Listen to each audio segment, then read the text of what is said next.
Hey everyone, welcome back. This vlog is really special because my wife and I got to meet NASA astronaut Sunita Williams.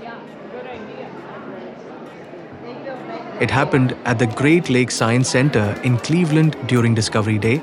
Such an inspiring event for families and kids.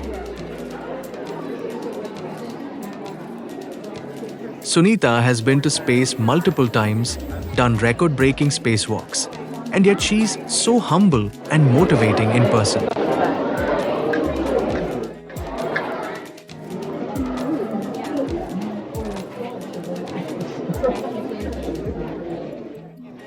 We felt lucky to hear her share her journey. So now, let's listen directly to Sunita Williams. Great to be at the Great Lakes Science Center. Great to be with NASA Glenn. Wow, what a great day it is. I hope you didn't watch the first pitch last night. Baseball is not my game. I know it. I like it. I like watching real people, real professionals do it, and even Pee-wee guys do it.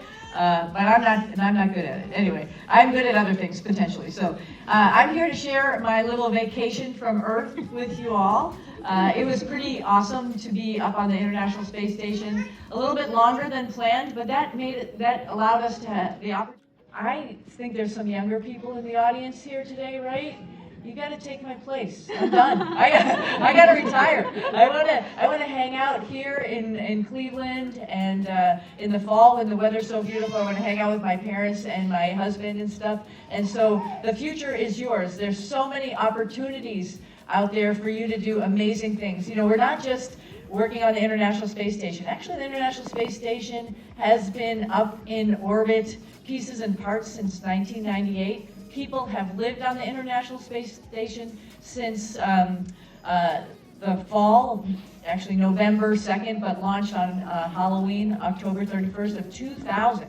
You've lived your whole life knowing that people are living in space. We've learned a whole lot from the International Space Station during this 25 years of it operating. And it's getting us ready to do the next steps. What NASA does, we explore, we take the next steps. So we're getting ready to go back to the moon. This spring, we should see Artemis 2, which is like the biggest rocket since Saturn V launch, with 4 astronauts to go around the moon and come back to prove out the system so that we can get ready to land on the moon. This is an exciting time. And we're not just going to go to the moon. We're on the shoulders of giants who went to the moon a long time ago. But how did they do that? It was just almost a miracle, almost absolutely a miracle. We've learned so much more in computers and manufacturing that we can put all of that into these modern spacecraft to not only land on the equator and pick up some rocks and understand what's in the center, and then a Dragon on top of a Falcon 9 on the right. I'm highlighting this because you're going to see 3 rockets, 3 spacecraft, 3 different space suits, and then 2 more for spacewalking, getting ready to launch. Soyuz and the Soyuz rocket in Baikonur in Kazakhstan, and then Dragon and Falcon 9. Starliner launched in June last year. This is Butch and I getting ready to go. We're in quarantine about a month before we go to space. We're getting our final suit checks, making sure we're all ready to go before we walk out. Same with Dawn, Alexei, and Ivan. That was in September of last year. We weren't supposed to see these guys, but we stuck around a little bit. And we also saw Nick and Alex, who are in their Dragon spacesuits, getting ready to walk out. So everybody does a little walkout last time you see your family before you get in the rocket, and say thank you to all of the management who got us to this point, both here and in Kazakhstan. So you can see a little bit of a difference here. These guys, only 2 of them. Usually there's 4 people on a Dragon, but only 2 people, a team event, 2 people on that spacecraft got off so that Butch and I would have a ride home. Here we are in Starliner, then Don and Alex, Soyuz, and Nick and Alex in Dragon. Here we go. Atlas V on the left, Soyuz in the center, Falcon 9 on the right. 3 different rockets, 3 different ways to get to space, 3 different trajectories, not only hardware but software. 25 hours on the left, about 6 or 7 hours in the center, and 27 hours on the right to actually get to the space station. All of us get to space in about 8 minutes, but the different time there is the decision of the designer, how in the software to get that spacecraft to the space station. A little bit of staging, a little jolt in the cockpit there. Staging for Dragon. And then docking to the space station, like I said, 25 hours for Starliner. Dragon coming in about 27 hours, making its approach, as well as Soyuz. You can see the different language here on the displays. You can see the space station from its periscope as it's looking at the space station coming in for docking right here. And Dragon just has running lights like a ship. We were taking pictures of it as it was coming in on final, coming to dock to the space station on the right side of your screen. Yeah, it was a good day when we docked to the space station, and I had really good hair.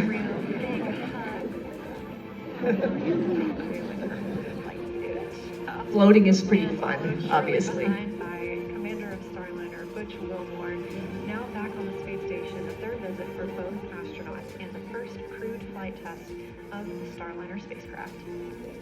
You'll see the players change as different spacecraft come up. Now Don and Alexei and Ivan coming out, the docking hatch is a little bit different for the Russian spacecraft. One of the consistent thing you keep seeing though is the bell. This is essentially a Navy ship, the space station, so we have a lot of Navy traditions, port, starboard, overhead, deck, and whenever a spacecraft comes, we announce them with the ringing of the bell.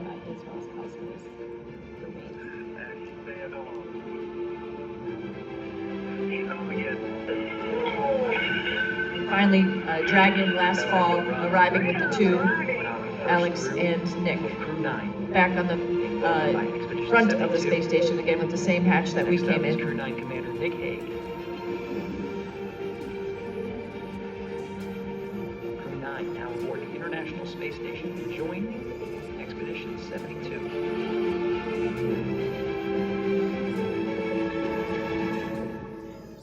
That's our home away from home, bigger than a football field, but including all the solar arrays.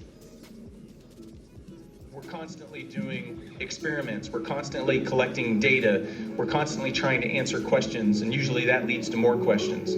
The focus of the question, though, is what happens when you take gravity away? Because it's such a strong force, it masks lots of the nuances in different things that behave around us, and understanding those nuances helps us understand more about an experiment, and they also threw away some trash. So Alex drove Alexei on the arm to throw away some trash. In the meantime, about a couple weeks later, in January, we did our first spacewalk. This sped up video shows a couple of the over 200 steps to get us ready to go out the door, as we call it. It takes somebody else, maybe two people, to get us all dressed up into this spacesuit to go out to do activities. So Nick and I went out for this first U.S. spacewalk. We replaced a rate gyro assembly, just an R&R as we call it. We have two of these on board. One was acting up, and we always want to have a spare. And so we went out using our big tools here, the pistol grip tool as it's called, to do that. And then Nick worked on an experiment outside. Helmet camera of NASA astronaut Nick Hague. You can see floating off just past that left hand of his. Those are the wedge-shaped nicer patches that you'll be inserting into the nicer experiment, the X-ray telescope. While he was doing that, I was on the very front of the space station, right next to our spacecraft that's going to take us home, the Dragon on my left there, replacing a reflector so we would have better navigation as we approached and docked to the space station, or the next spacecraft on that docking port. Just some cool views of the Earth through our helmet cams here. Yeah, it's round. You'll see it again. It's round, just to reiterate that. We had a third spacewalk, Butch and I did, where in the beginning we talked in science, and one of the things he did was swab the outside of the space station in the vicinity of vents from inside the space station. And what we found was microorganisms from us that went through those vents can survive in the vastness, cold, hot vacuum of space. Pretty incredible thoughts about life on other planets will led from that investigation. I was on the robotic arm. Don and Nick flew me out on the robotic arm to do another maintenance task. Butch and I took off a thing called a radio frequency group. A couple spacewalks before tried, but we got out the good old crowbar and were able to undock it from its docking port and get it off. So sometimes it just takes a little bit of elbow grease to get these things done, as well as some finesse at times of things that we're working on. But beside for all the work that we do, we just got to live up there, right? Here's a little bit of a tour from the Russian end of the space station by their suits, their spacesuits, through their modules to the kitchen, and then to the window, and then to the Japanese module, the airlock that takes out experiments, into the Dragon spacecraft. So just a little bit of a tour out the window views. Again, the Earth is round. Coming back to some things that we do, you know, some things break, we have to do maintenance. This is a pump for the toilet. Here's the toilet, actually, which Don is working on, doing some standard maintenance in the toilet. We're plumbers as well as electricians while we're up there. And yeah, we eat a lot, so we need the bathroom to work. We get some spacecraft that come and bring us fresh fruits and vegetables, and that's a joy. We need to share that with each other when that happens, not just mushy food. We eat a lot, so we have to exercise too. Otherwise, we'd get a little fat and we'd lose our bone density and muscle mass. So we have this advanced resistive exercise device where we could do deadlifts and squats and keep our beach muscles going as well. But primarily, we want loading, and that's what Don is also showing here, how to get on the treadmill. This is the Glenn harness, which we have up in space now, which is comfortable for jogging in, and it allows you to put pressure on your hips. We have to work on our muscles, cardiovascular muscles. That's also why we have the treadmill and the bike. We sleep in sleeping bags because you can't really put a cover on yourself, so sleeping bags are the way we sleep. And yeah, hair grows, but I wouldn't let Butch cut my hair. Here's one of our Uber Eats and science carriers, a Dragon spacecraft just filled with goodies for us, but we got to test the atmosphere before we go in to make sure the air is good. Delivers toys like this, 800 pounds of tungsten, which will actually be part of a new exercise equipment.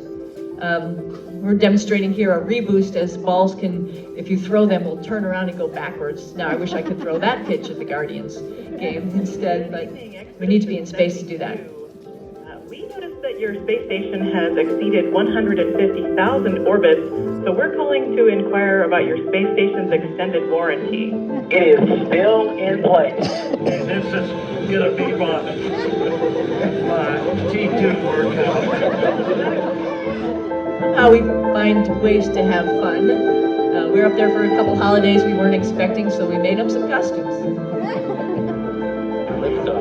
We got another Uber Eats from the other side of the planet. A Russian spacecraft called Progress came up to deliver goods. Alexei and Ivan could actually fly it from inside the space station in case any of its guidance navigation control system didn't work quite right. All the things that we're going to enjoy on Thanksgiving. It delivered goodies. It is a feast. Let me see. We've got Brussels sprouts, butternut squash, apples and spice. Smoked turkey. And smoked turkey. It's going to be delicious. So from all of us to all of you, Merry Christmas. I got them all to decorate cookies, which is a big task, as well as Russian holidays and other fun activities we did with each other. Happy birthday, dear Butch. Happy birthday to you.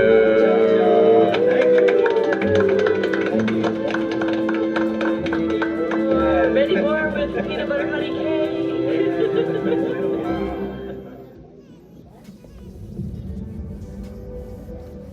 Sometimes you just need a little time by yourself.